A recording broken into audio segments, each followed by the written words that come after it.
Hi, James here. Welcome to the Warrior Painters Podcast. Today I talk to three designers from DreamWorks and Netflix's Kipo and the Age of Wonderbeasts. In it, we dive into their own artist journeys, the working relationships between friends, and our time on the show. Let's get started. Hi everybody, my name's James, and I am your host today. I am a storyboard artist and was on Kipo with today's guests. Let me introduce everybody. First, we have Linda Chung. She is a visual development artist and now BG design lead, having worked in mobile games, theme parks, and animation.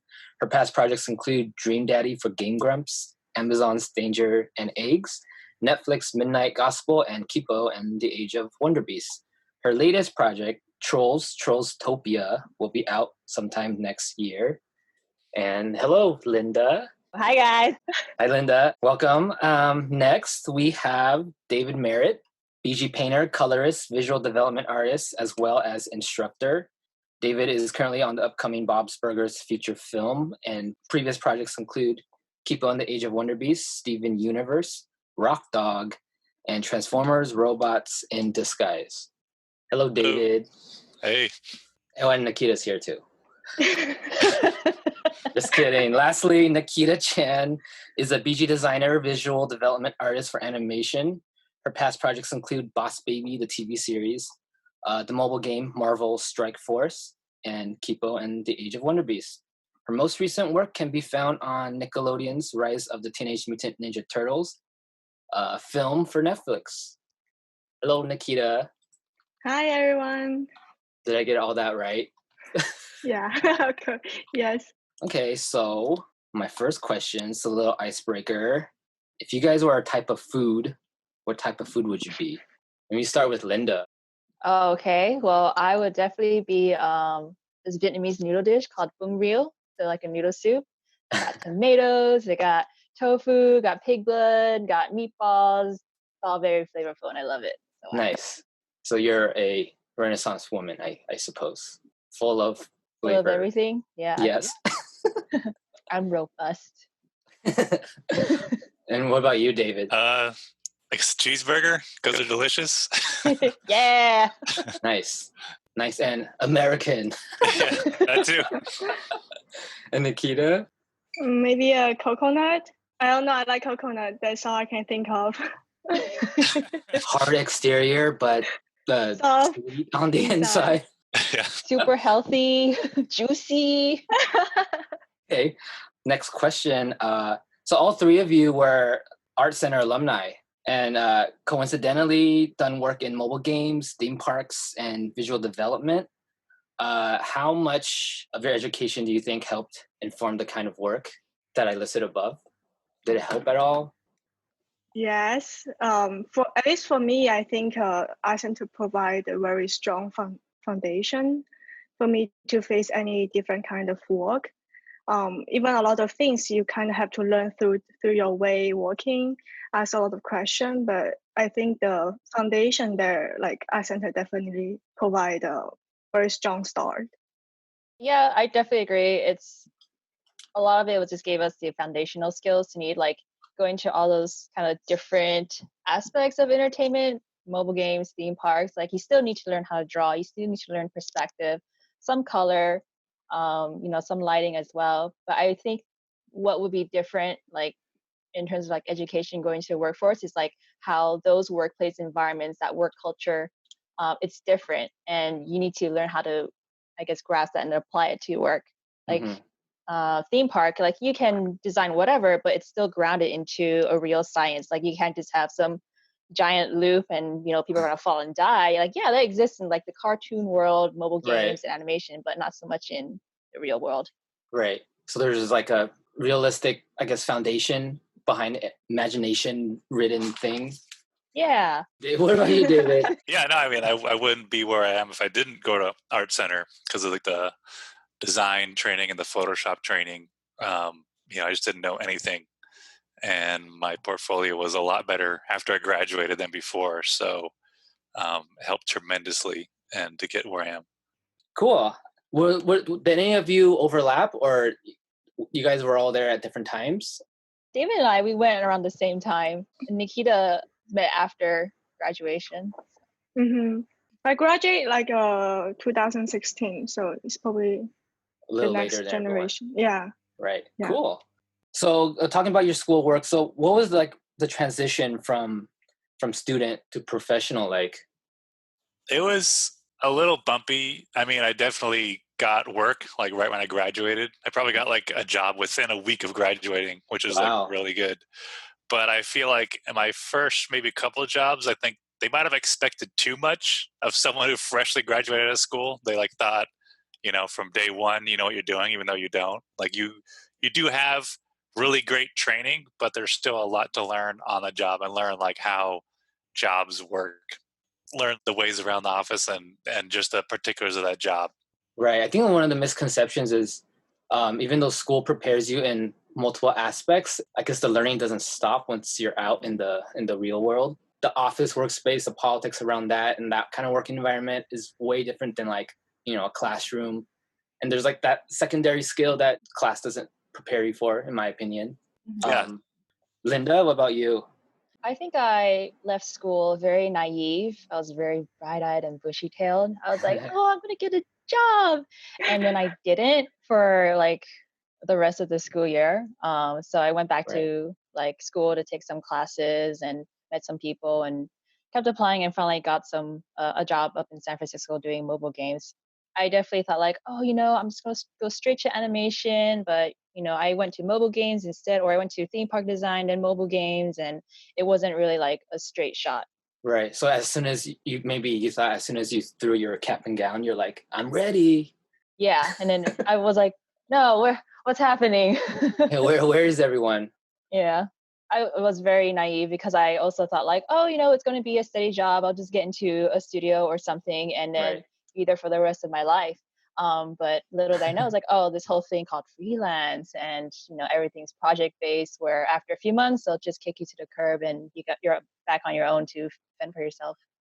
Yeah, it's definitely like a harsh reality like kick.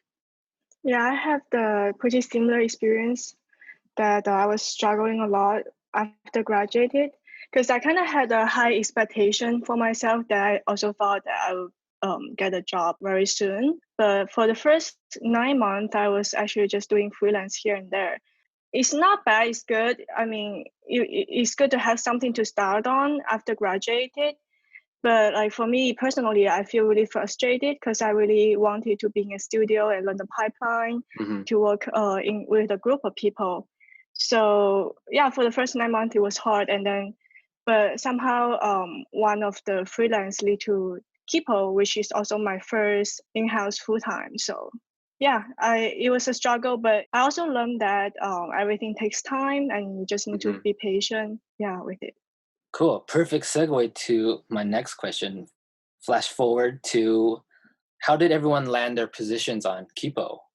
Nikita, you want to start? Yeah, I was freelancing for Boss Baby for about like 5 months. The whole time I was like, do you guys have any full-time position opening? Because I really want to be in group. Even after Boss Baby finished, they tried to move me to some other freelance at DreamWorks. But I told them, if you guys don't find me a full-time, I'm going to leave. I'm not going to keep doing freelance. So somehow magically they managed to got me into Kipo in just like few days. It was also there's opening, but it was super fast and I was yeah, it was the timing. When you say you were freelancing on Boss Baby, were you working remotely or were you in the building, in the studio?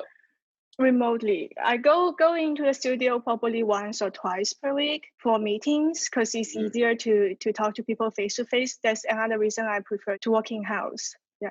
And Linda, how about you? How did you land your position on Kipo?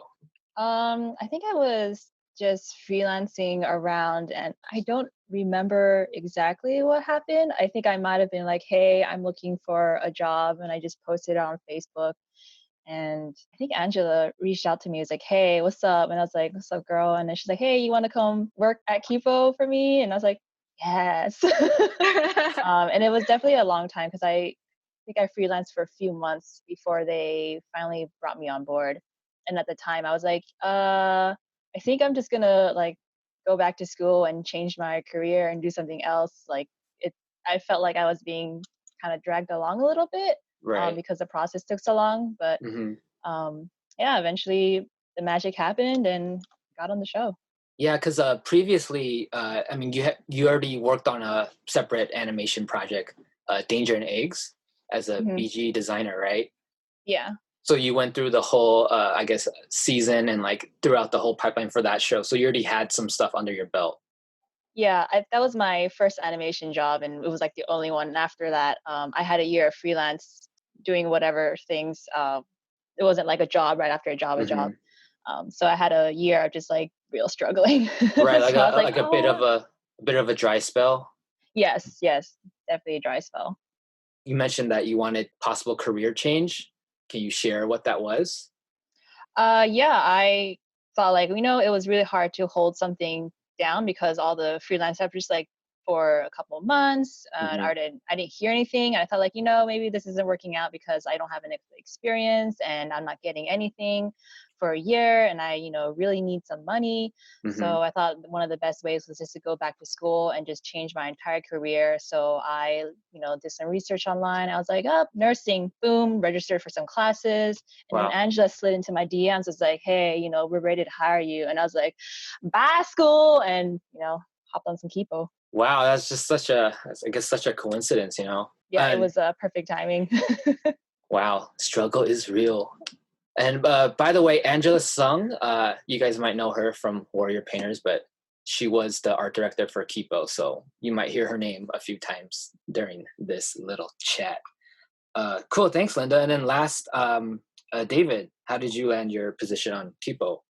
I'm friends with Angela, and so we like to paint a lot. We're totally into landscape painting, and then she also seen my work on Transformers, I'm sure, which was like the last full-time gig I did before Kippo. So I was available. I was just doing freelance at the time, and then she hit me up. Although actually, I think I said no at first, and then she's like, "Do it." I'm like, "Okay." Hard to get. Nice. Can you guys talk a little bit about your job function and like how you guys all work together? Sure.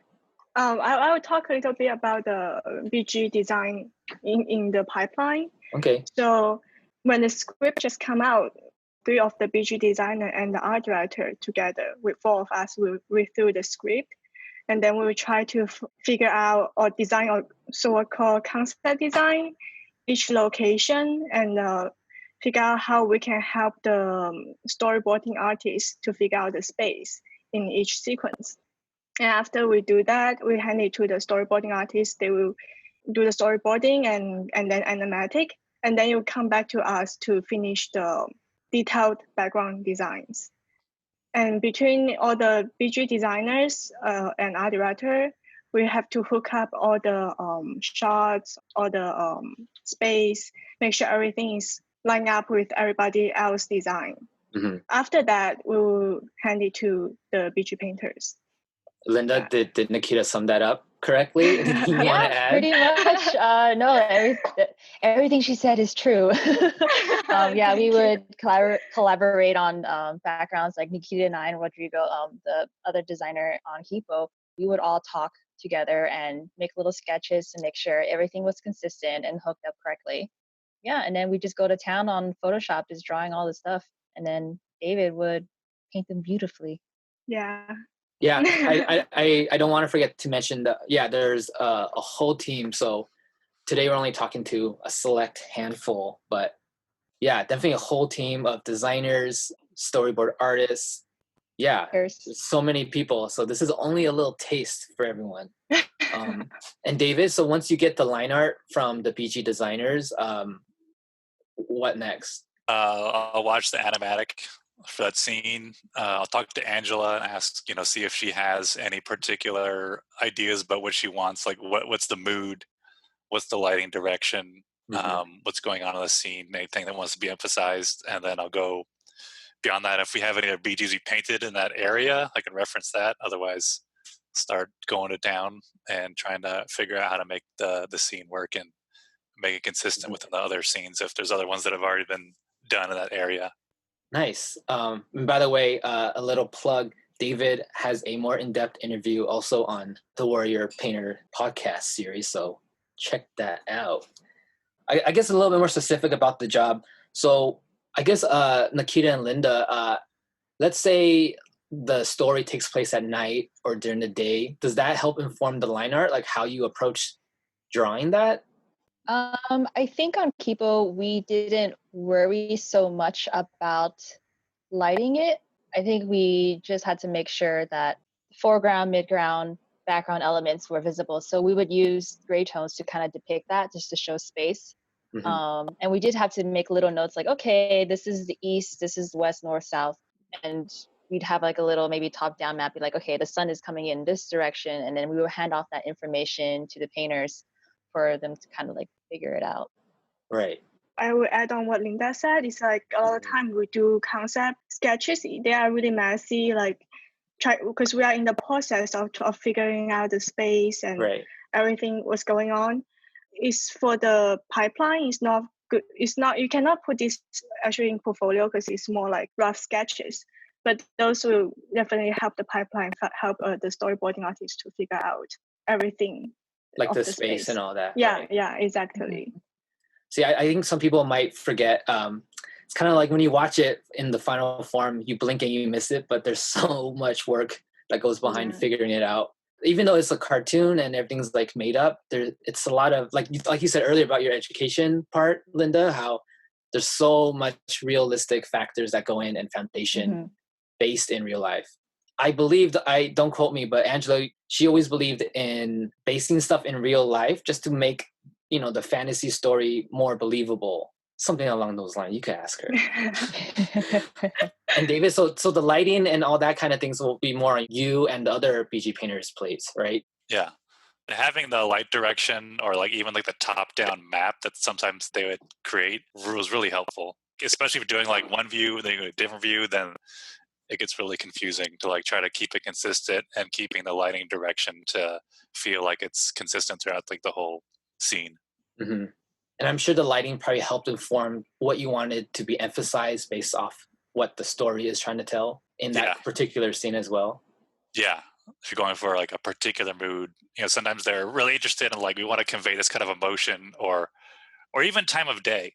Mm-hmm. Like that was like a big issue. Is like, what's the time of day? And some people are like, I don't know. I was like, we got to know. We got to know the time of day. So thinking about those things and how time progresses on top of what you want going on in a particular scene. It's all a lot of stuff to consider when you're doing the painting. Right. I don't know if this is a scenario, but it would be like, can you paint this at like 7:56 p.m. at night? Versus no, but like I think the show has nighttime to dawn to like early morning, like very very specific times, and I'm sure that's all informed in real life as well. Yeah. Didn't think you'll be studying the sunrise, did you? Not for the show, but I have done sunrise, and you got to try to depict it. It's kind of funny because you have to make a painting look like sunrise and sunset. They kind of look the same, but how do you paint it to make it look like people see it like, oh, it's sunrise or oh, it's sunset? So sunset's kind of easier because it's like more red, orange a lot of times, and Kippo, it's pink, kind of pink red, which is the style choice based off the show. Yeah.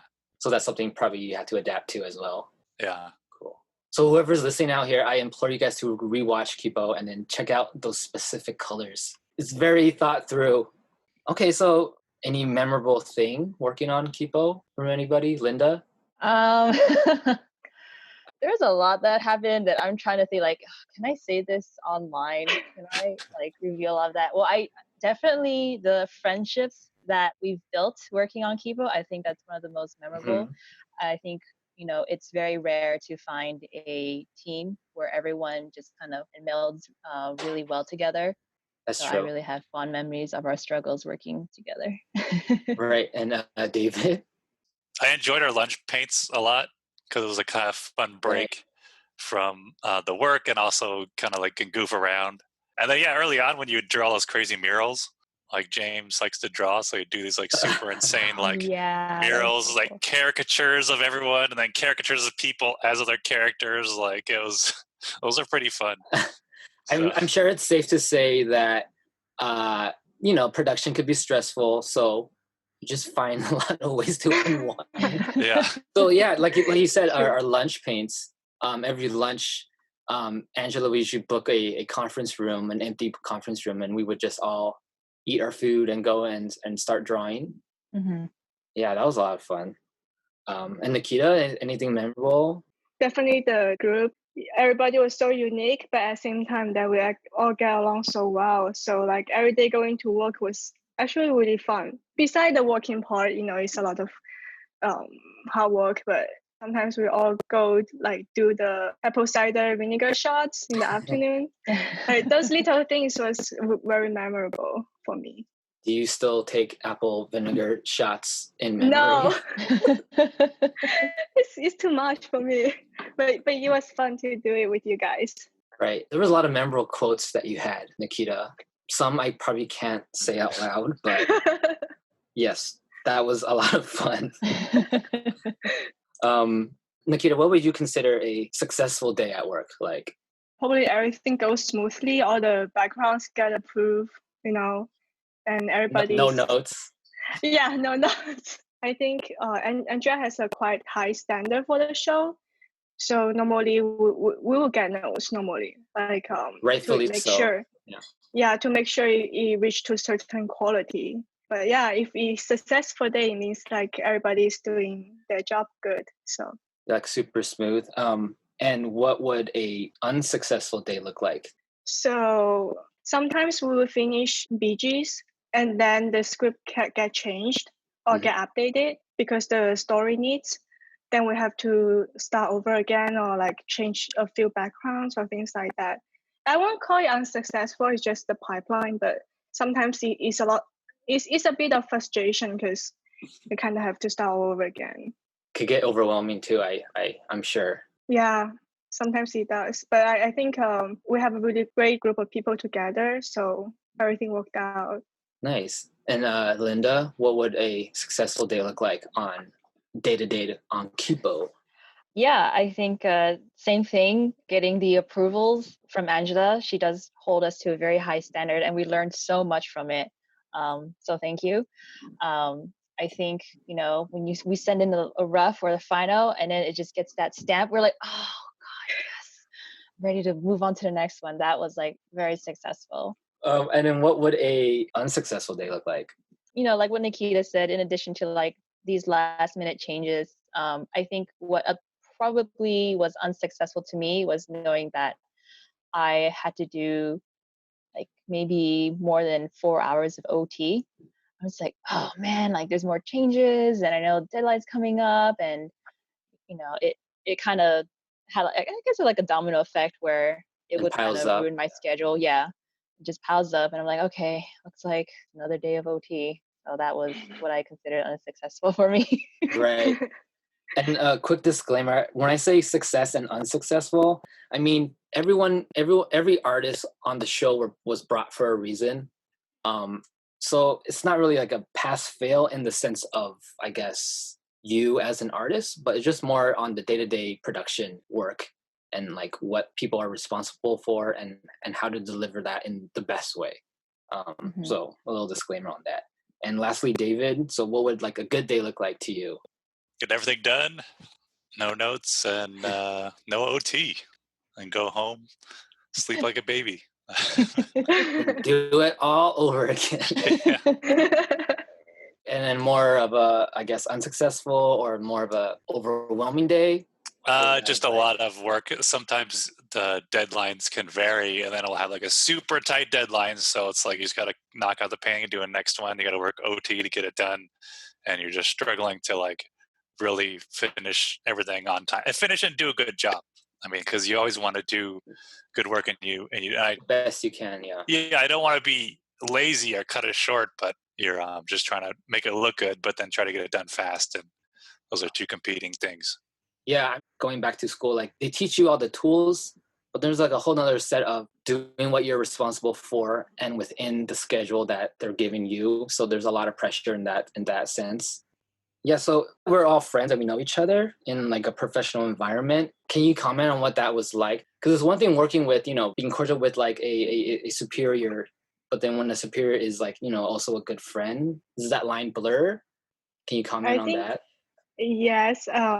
I think it's rare to come across a good art director, and I have to say that Angela is a great art director. Like as a friend and as a boss, I don't know. Sometimes we make jokes to each other. You know, sometimes it kind of gets like too much for work environment. But I think we kind of have to learn through time. It's a good thing, you know, to be friends with people you work together with.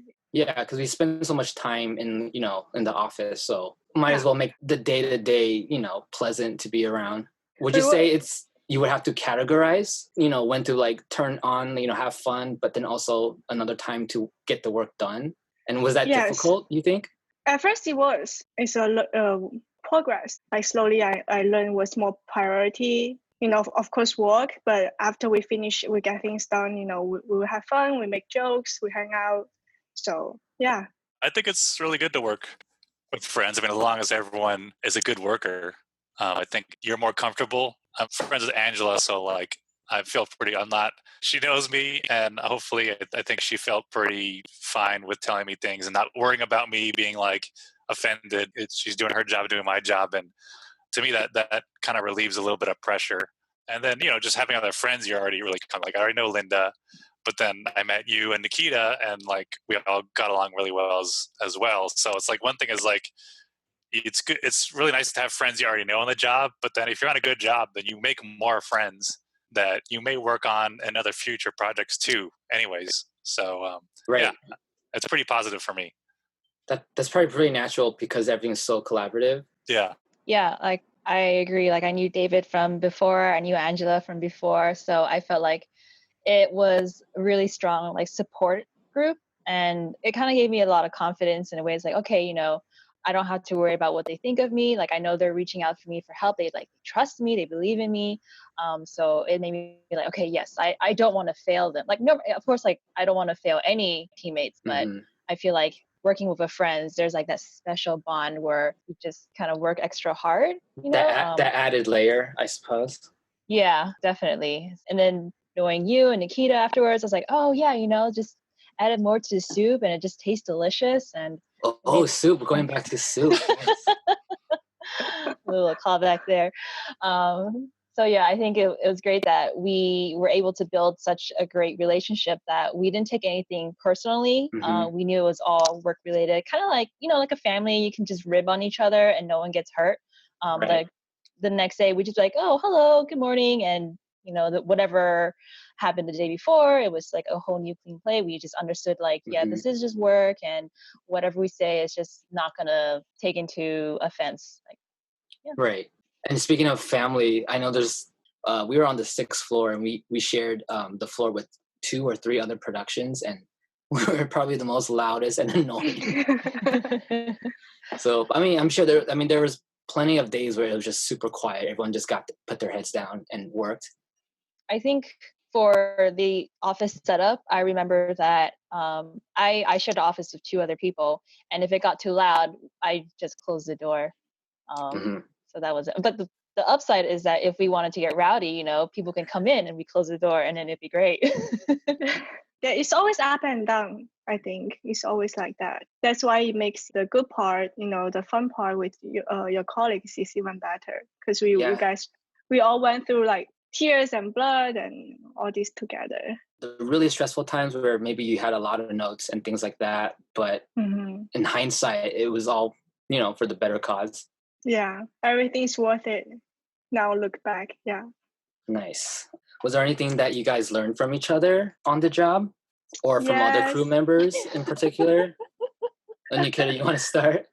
I think I learned a lot from almost everybody from the crew. Of course, Angela as the art director is always very inspiring. She always push us to be better. And you are the glue for the whole group. You make everybody get together. Who, me? And yeah, you are the glue. Yeah. Crazy glue. Not too sticky. But Linda was always very brave and speak out what she thinks, and you can always ask for her honest opinion. And David, always very reliable. I can always ask for his suggestion and things like that. I learned Nikita likes cookies. But Yes, this is yeah, true. I don't know if there's anything big. There's a lot of things. Some things I probably can't say, but people gotta like open up about their life, stuff like that. I think I learned, I wouldn't say technical skills, but Mhm. I think definitely like, I guess little life lessons from people, just learning to trust and rely and I think just open up and talk to people on like a human level. Yeah, because I think the social aspect of like working in an office, especially day in and day out, there's like that navigating that you have to go around because there's so many different personalities, so many different people and positions too that might affect indirectly or directly. So going back to this being a Warrior Painters podcast, it's safe to say you guys all like to do plein air paintings. Do you think painting in outside or in real life helped the work you did on the show? Yeah, it helped David? a Yeah. lot. My previous experience of just going out and painting, it really helped a lot to kind of think about, even for lighting, even though it's like not totally a realistic show, Mhm. 100%, we're still have some sort of sense of real lighting. And so, yeah, it was a tremendous help. Right. And I think you go in more depth on your other podcast on Warrior Painters. So I encourage people to check that out. Yeah, so plein air paintings, because we would also paint the like still lifes during those lunch paintings I mentioned earlier. Well, did that help you, Linda? I know because you primarily did the line art, but was it more like a kind of a soothing thing where you just turn your brain off and just paint what you saw directly versus trying to think about the context of the space that you created for the show? It definitely turned my brain to like a different mode instead of Mhm. just like line drawing. It's like, okay, I got to think about shapes and colors. I'm not a great painter, Don't say that. but yeah, but I think it was just good to always practice and just good to get that mileage in terms of like how it helped me on Kipo. I think it just made me pay attention to details, like kind of think like, okay, if I draw this, how can it help the painters? Like if Right. I wanted to paint this, like what are some things that I can draw to help indicate like form or maybe some Mhm. lighting or stuff like that. So even though I don't paint as much, like these are things that I try to be aware of. Yeah, because sometimes I think people forget that, even if it's a completely different thing, it helps inform in many ways. Yeah, I think Linda answered that perfectly. I think everything is connected. Even we are a BG designer, learning how to paint definitely will only do us good. It kind of forced me to think and design in a different way because you are using mostly shape and colors. So yeah, it's very beneficial in many different levels because also mentally it's like you kind of get a relax or you get away from what you always do 8 hours a day from work. Right, So right. yeah. Just let everyone know we're human too. It's not like we're super scholarly and like painted every day. There was many dance sessions, yoga sessions as well. So, gotta unwind somehow, right? Is there any advice, a piece of advice you would want to share with someone who want to get into like the entertainment art industry? I mean, I think looking at your portfolio and just being honest with yourself about where it's at Mm-hmm. and in relation to other things. Try to make it as, professional as possible, clean and clear and organized, and just a level of quality in there and Mm-hmm. the number of quality. Because sometimes people have like one cool painting and then other ones that have nothing to do with that painting. It's like, Right. but if you had like 3 or 4 cool paintings in the same style, it's like, okay, that person seems to know what they're doing. They just didn't do a nice painting on a fluke. So just getting your portfolio to that level, because it's really hard, I think, to break in. Like I didn't get into animation initially. Well, I guess my very, very first job was animation, but after that, it took me a couple years before I broke into TV animation. So you just have to like work on your portfolio, have it good enough for people want to hire you. Because if you don't have any experience, then like they're even more reluctant. Yeah, so I'm sure it's safe to say it's one thing wanting it in your heart, but then how do you showcase that to the people you need to, showcase Yeah, that to? yeah. And if you aren't getting like any work at all, or you're consistently not getting hired, or you try, you don't get it, then maybe it's to step back and like take more classes and try to work on the portfolio more. And sometimes it's like a matter of just tweaking your portfolio, like organizing it so it seems like it's qualified for animation. Right, and spice it up, I guess. So yeah, if there is a dry spell, you kind of start asking the hard questions that self-reflection. Like if you're doing everything you can, like there's something not right. So how do I communicate that? Yeah. Yeah, I think working on your portfolio is great. Like when you're out of school, don't stop learning. Like always try to learn, improve. Like even when you get a job, don't stop learning. Just learn from your coworkers, learn from your friends. You can take classes even while you're still working, learn from life. That's kind of like the tortured artist thing where you're never satisfied. It's always. Yeah. Stay humble too, just keep at it. Yeah, learning never stops.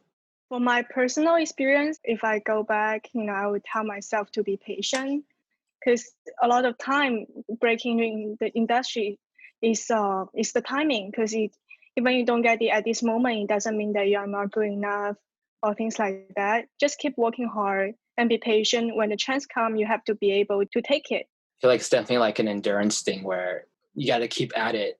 And then as long as you're, do what you got to do, but if your heart's in the right place and like, you keep at it, then the universe will reveal itself. Exactly. Excellent.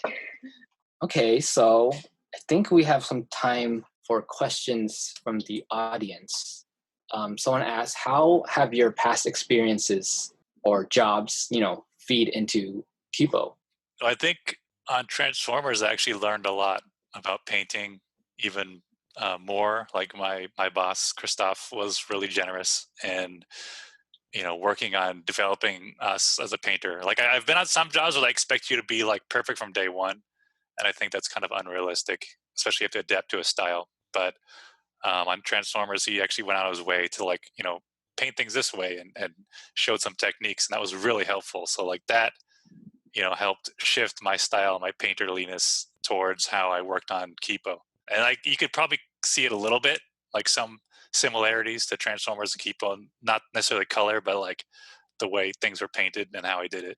So I guess, so that the show kind of helped inform some of the tips and other techniques you apply to Kipo. So maybe that wasn't all that was in disguise. Linda, any your past experiences? Because you also crochet. Oh, yeah. And you're a woman of many talents, Renaissance woman. So any of your past jobs help inform when you were on Kipo? I don't know. I really like plants, so I guess that kind of helped depict some foliage. I think I probably learned the most from Kipo, actually, because I think the pace working in TV animation was very, very different from mobile games, which was like a lot more slow. It wasn't as demanding, at least in my personal experience. So more breathing room, longer schedule, perhaps. Yeah. And then my previous production, Danger and Eggs, it was definitely a lot more chill also, and it was really fun. I think I probably grew the most on Kipo. Yeah, before Kipo, I was freelancing here and there. I guess it's like helped me to be able to adapt to different style a lot faster.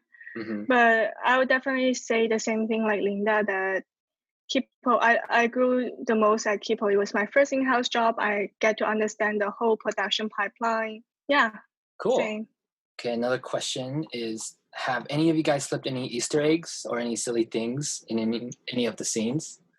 Linda's smiling, Yes. so. Oh, hell yeah, I did. You'll notice a lot of citrus fruits painted. Got to get that vitamin C, drawn, right? Yeah, got to get the vitamin C. They're drawn in the background. So I don't know how the painters painted them. Maybe they're limes, maybe they're grapefruits, maybe they're oranges. I don't know. And they were all go to the trash raccoons. It was called Twin Beaks. And I thought, oh, what a great rip if it was a play on Twin Peaks. So I kind of snuck in some little Twin Peak references, if you know the old show. Cool.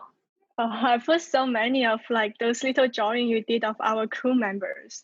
So David, Wayne, Linda, you guys are all in the backgrounds, like graffitis. It's like in Cactus Town. There were so many graffitis. Okay, so they're definitely in there. And David, did you sneak anything in?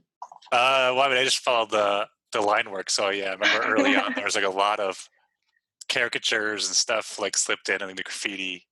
So I definitely made sure to paint it and have it be visible. Visible and accurate. Yeah. Cool. Next question. how was working with the animation team? Were there certain things you had to take in account while designing?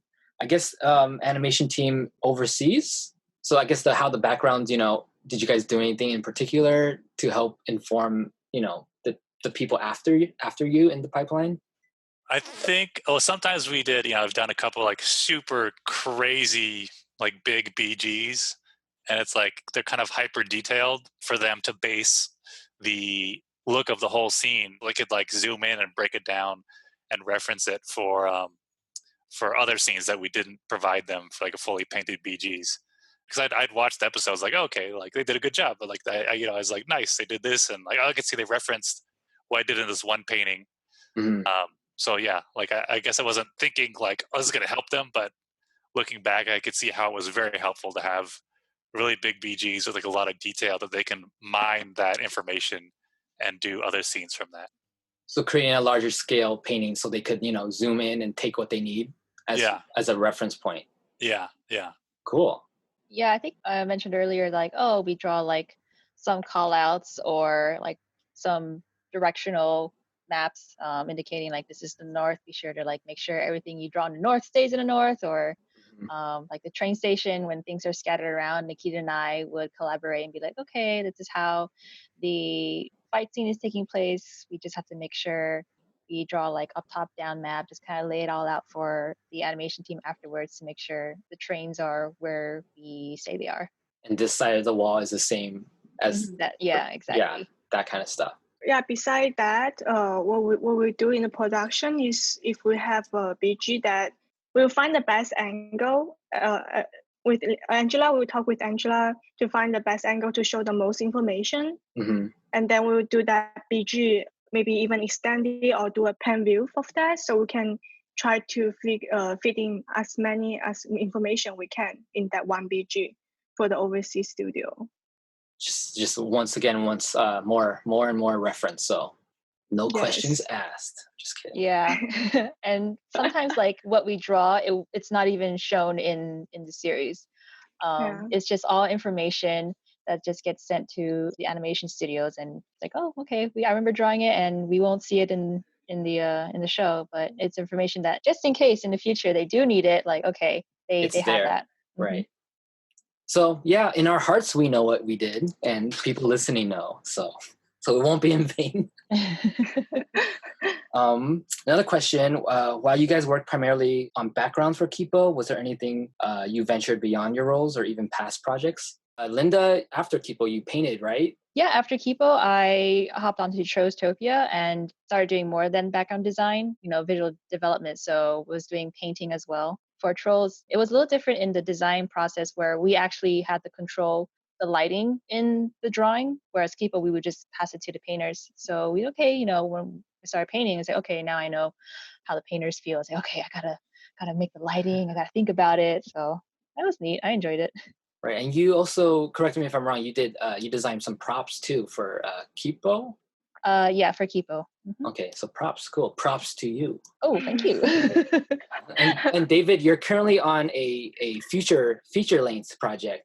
Yeah, Osberger's movie. Right, is there any difference between the style you painted on Kippo or any of your past projects? Oh yeah, I mean, Bob's is like a much different style. It's still fun to work on. It's like way less crazy painterly details, but it's still light in color. And technically, I'm like a BG painter for the movie, but I've also done like other concept drawings, the development for it. I did a little bit of painting, and I've done a little bit of color script painting too for the movie. I mean, you probably came in with a huge arsenal of tools, so... Yeah, different emphasis on different styles and different shows. Yeah. Okay. Nikita, how about you? I'm at the Ninja Turtle feature right now. The feature pipeline is very different than TV. We spend a lot of time doing visual development. So there's a lot of painting, not just line work. But once we go into production, I'm going to be focusing on BG design. And it's very different compared to Kippo because also we need to do values, lighting. The style is also very different because it's a lot more graphic. Mm-hmm. But yeah, it's fun. It's definitely something different. So visual development would be more kind of like blue sky in terms of kind of just moments and maybe feelings of like a scene that's not already like kind of established, that you're, as a BG designer, you're not locked into what's in the storyboard, right? Yeah, it's like trying to explore what's the mood, the moment of that story or of what's happening. So you kind of have to do a bit of everything. There's also not just BG, not just painting, but you also have to be able to drop in some characters. Yeah, it's a lot more challenging in some way. Cool. I'm sure in a good way. Yes. Another question. What were your inspirations to design the backgrounds? This person is a big fan of the painterly style. So any, I guess inspirations when you guys went into designing? I know there's like a rule of thumb where you kind of have to follow what's, established in the storyboard, like what the scene is being played out and how the camera is shot. But yeah, did you guys, I guess, look at any inspirations, other artists, or I guess Google searching real life places? Yeah, a lot of the places in Kipo were kind of based in LA. So there are things like the Griffith Observatory, I think the LA Zoo. I don't remember, like maybe like some hipster neighborhood kind of area. Yeah, but so it helps due to to select. copyright, we couldn't say Los Angeles. I think in the show it's something else. Yeah, I think it's Las Vistas. So there's definitely some changes due to copyright issues. Yeah, but we were definitely inspired by them. Inspired by, yes.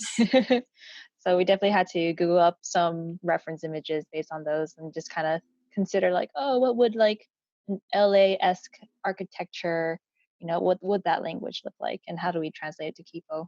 And also 200 years into the apocalypse. Yeah. So how do you reference that? Just kidding. I always like Studio Ghibli stuff, so I have like a ton of reference. I looked at other things, but I have like a big folder full of reference. I look at that for painting. It doesn't always look like Studio Ghibli, but it's definitely inspired, and I take note from it. Right. Favorite Ghibli movie? I think Spirited Away. Yeah. I was gonna say that. I was gonna make a joke, but I don't want to say it. Yeah, spirit you away. Like that. Yeah, perhaps. Wow, you guys know me too well. Yeah, any inspirations for you, Nikita? Well, just looking a lot at those artists who you look up to. I always have a book lying around in the office. If I feel stuck, I will always like flip through it to get some inspiration. Do you want to name some of those artists or those books? Tenko Kinkreet, the Japanese one. I don't know if I pronounced the name correct, but Tenko Kinkreet. Yeah. Yes, at the beginning of the production, we were looking a lot at the line drawings they did. Cool. What are some big no-nos when a new person tries to get hired, make it in the industry? Is there any like red flags that kind of stick out to you guys of like, oh, abort, don't do that? I guess maybe just personality. They just are like, don't seem to gel well or don't know, just kind of etiquette on how to behave in like a workplace. Right. Yeah, it's like a big thing because like you're meeting someone the first time, so it's like hopefully they're well behaved, and they send the wrong impression. It's not going to go well, at least in the beginning. But yeah. Do you care to share any real life experiences? So I guess I'm not supposed to leave my desk and stand behind your shoulder and watch you all day, right? That's hopefully you have work to do that you don't have to do that. Yeah, I guess just adjusting, like don't like if a person just assumes I know what's going on, and like that's not good, especially if you're like really fresh going on. You just kind of learn how the office is and kind of adjust and don't make some crazy joke or something like that. I mean, I guess you make bad jokes all the time, but wow, thank you. So yeah, hashtag read the room, I suppose. Yeah, I think it's important to detach yourself from your work. Mm-hmm. Like it's going to get passed around multiple times. So just be okay with it, like with a lot of changes, and don't take it personally. Like everyone's work is going to have edits, it's going to have notes, it gets passed a lot. It may not turn out to be how you want it. So you just have to learn to kind of just let it go. Yeah, because in a way it's like, yes, you have your own voice, but because it's such a large team, and we're all have a part in creating the bigger vision, and we're just help facilitating that vision, and that vision may not be up to us to determine. Mm-hmm. So Yeah, and it must be really hard too, because blurring the line of like doing, I guess, commercial art versus you as your own artist. It's like, yes, you have your voice, and it helps if your own style matches, the project you're on. But there's so many factors to consider that it's not up to you to determine. So like, it's hard sometimes, but it's hard to like, you have to kind of categorize and remove yourself. Otherwise, I guess you'll just go insane. Be a chameleon and like blend in. Oh, that's a good one. So I would say probably ask question when you are not sure about something you are doing. You are learning when you're starting out, so it's good to ask question to learn from your colleagues and your art director to make sure everything is correct. Cool. Do you guys consider yourself a fast learner or a slow learner, and why? I think I was probably in the middle. It really depends on the situation. For Kipo, I probably adapt pretty fast because before I jump on the production, I have a kind of similar style. So for me to adapt to Kipo, it wasn't as tough. Yeah. And I'm sure there's like stuff that comes more natural to you, and then stuff you probably never thought you would be researching. Yes, that's true. Do you remember something like, oh, I didn't know this door looked like this, or? Yeah, there's like probably more detailed part of the designs. You have to figure out certain things. Then I have probably to do a lot of research to make sure I'm doing it correct. Yeah. Yeah, because for me personally, I remember I did a design for an ice cream scoop. And like, you never really look at an ice cream scoop until you look at an ice cream scoop. So, yes. And David, what about you? Do you consider yourself, you pick up things quicker, or? I mean, I don't know. I don't think of myself as a fast learner, but I think one thing is like, I try to like not make the same mistake again. So to say like, hey, don't do that. And I'm like, all right, don't do that, Right. That's like my biggest thing. Yeah, I'm sure it probably takes you to do the thing before, you're told, I guess that's not what someone's looking for, which is okay, because that's why, people like Angela are there for, right? Yeah. Linda, what about you? I think somewhere in the middle also, like same thing. I try not to make the same mistakes.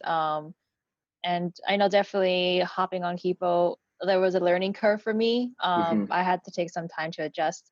And it was probably like at least a month where I was like, okay, I got to make sure everything's okay. And, maybe stumbling, making the same mistakes, but like I just, as long as, I try to avoid them in the future and just keep pushing through. I guess that's what's important. I guess when you mentioned mistakes, would it be like a certain line width, things like that, or down to like file naming conventions, or? Yeah, I think a little bit of everything. Like I had to know, learning the pipeline was one thing, and then knowing like, okay, this maybe my style is coming through. Maybe I should tone it back and really adjust and pay attention to how Kipo is doing their line work. And yeah, just any other things that like Angela will point out. It's like, okay, I gotta make sure like I listen, I pay attention, and avoid making those same mistakes in the future. Right, they're trying to keep it consistent to the style, because there were 3 BG designers, so each of you guys have your own unique voice. So, but how do you guys kind of uniform that for the show, right? One more question. I want to share that Linda had a nice collection of massage tools just for aches and pains. It's like stress balls and little trinkets. You guys want to share your guys' trinkets from your offices or your desks? Oh yeah, I came into Kipo with broken back. Like I had really bad back problems, and so I brought like literally massager broken with back. me. Yeah, like a month before I broke my back. I was like, oh great, how am I gonna work now? So brought like my yoga mat to work, brought like a massage tool, and we all started doing yoga during lunch break. And Angela also had some like yoga massage toys, so it was like, oh cool, we got like a nice box going on. We just like shared around, like, oh yeah, this is great, Yeah, office / home gym. Yeah. Yeah, the office could be a dangerous place in ways people don't expect. Yeah, and we're sitting and standing a lot, so it definitely helps to like move around and stretch it out. Yeah, like we're looking at a screen all day and like more or less doing the same exact motion all day, every day. So, Nikita, you had a cappuccino machine? Oh yeah, but we stopped using it at the end. Nobody was drinking. We just do apple cider vinegar. AKA So- Nikita stopped making coffee an offering. Just kidding. Remember, we go outside to take a walk in the afternoon to move Oh. around a little bit. Yeah. I wasn't invited. Just kidding. You were too busy for us. No, so busy. You had like a plant collection, kind of, right? Oh, you mean succulents or something? Yeah, sure. They all died. Oh, is that symbolism? It's still a Just kidding. collection, No, just it's- dead. Yeah, dead Yeah, collection, it's like plant I forget graveyard. to water them. At first, I had a window in the previous office. At the end, I moved inside, and there was no light for the plants. Dang, that's pretty tragic. David, besides your tray collection from the Yeah, cafeteria, I think those were the only trinkets I had on my desk was all my trays that I had left over. right? I also think I probably bothered every single person at one point with just post-it caricatures. Oh yeah, easily. So that was maybe a decoration for some people. that's true. We had collections of like post-it drawings all over the office. Yes. So everyone had a Sorry. collection of like 5 different post-it caricatures you did of us. Some more than others, I'm sure. Sorry. James, your desk was fun. You have a lot of those toys. We used to use them for lunch paint. Oh yeah, too many toys. Right? I almost use my cubicle as like a storage unit. Yeah. It's our lunch props. Yes, lunch props. Yeah, so dual purpose, I suppose. Referring back to Angela, did she help encourage any team building? Did she keep everyone not as overwhelmed? Anything you guys remember that sticks out that she helped? Because I remember she was really protective of you guys, the designers, because as the art director. Just the lunch meetings. I mean, basically, she organized the lunch paints and was the one who really like pushed it, sort of like led that. So it felt like it kind of fell apart every time she wasn't there. That's Like, true. Like I'd be like, "Hey, you guys want to pull a lot of paint?" And like, nah. And it's like, but like if Angela's there, like, okay, So she always had that organized. It was consistent. Like, I mean, it's so consistent. We did those so many lunch paintings. They filled up like a sketchbook. Wow. That was a lot of fun. Yeah, because let's be real. I think because of the stressful times, besides it being a paint session, it was also kind of unwinding in the middle of the day too. Yeah. Oh, definitely. Besides like helping us draw and paint more, she also encouraged us to do like a lot of healthy movement. So we, all go to a room and stretch out or do yoga, or all of a sudden she'd be like, "Hey, can you do these moves?" And stand on one leg, or Nikita was also stretching really well too. So hey, stand on one leg, put your foot over your head, or something like that. Wow. Um, So what happens if you couldn't do the pose? Is that more notes? yeah, and then we'd have like dance sessions in some rooms also. To everyone out there, we work hard. We also play hard. Yeah, I think the way my cubicle was situated was outside your office, Linda. So that was kind of like the home base for a lot of activities. And I just remember that kind of walkway, the pathway, became like a public park. Everyone was doing some sort of stretch, like Tai Chi, and then there's a lot of yoga balls around, so people were on them all the time. Yeah, I felt like it was like public park inside the office on the 6th floor. Yeah, you were the hub. Oh, I was the fountain, the center fountain, I suppose. I think there were so many things besides lunch paint. Mm-hmm. Sometimes we all go out to eat, even during the weekend. Sometimes we all hang out together. Cool. Spending 40 hours a week and then some more hours on the weekend. Except no work talk, no talking about works. That's true. And also important, I believe. Oh, I'm not going to ask this. Everyone's twerking skills. I try to avoid mentioning it. Yeah, sorry. I let us slip out. I guess I'll end with this last question. What would be a dream project that you guys would want to work on? I think anything where I get to do some cool paintings. But even beyond that, like having a project with like a really good story so that people actually like it, aside from like the cool paintings. I mean, and Kipo was cool because I actually had some decent story stuff going on that people like the show. And with a good crew, people that are fun to get along with. Because I think sometimes Just because even with like you can read about movies, like a great movie doesn't even mean people had fun making the movie. So it's not a guarantee. But Right. It's not just one thing of it looking pretty, but if it's cohesive in all aspects. Yeah. Cool. So that would be your dream project. What about you, Nikita? Definitely a project that I can learn a lot of things. Like they would let me to do different things, not just BGs, because I want to be able to learn painting and read stuff and everything together. And also, of course, with a really great group, like when we were in Kippo, I think it was very inspiring to have all of you guys around. And it was such a positive environment. So I think I grow a lot, not just technically, but also as a person. I think that was very important. Cool. And do you think that project would bleed out to video games or like a movie, live action, or all of the above? For sure. Cool. And lastly, Linda, dream project? Yeah, I would definitely want to work with everybody here again. I think it was such a great group to learn from and just to, have fun with. It was very enjoyable. I think I would want to work on something that's like an anthology where it's like a series, but it doesn't necessarily, hook up. And I think that'd be great because sometimes, drawing the same scene in like 12 different angles can kind of, be mundane and burn me out. So I think it'd be fun to have like something new and different every episode. It might be a lot of work, but I think it's would be very engaging. Right, creatively and yeah. Yeah, and it's like, something from episode 8, I don't want it to hook up to something for episode 2. So it'd be like really refreshing. Right. Cool. So I think that wraps it up. Thank you for everyone joining me today. Wait, I have one last question. Sure.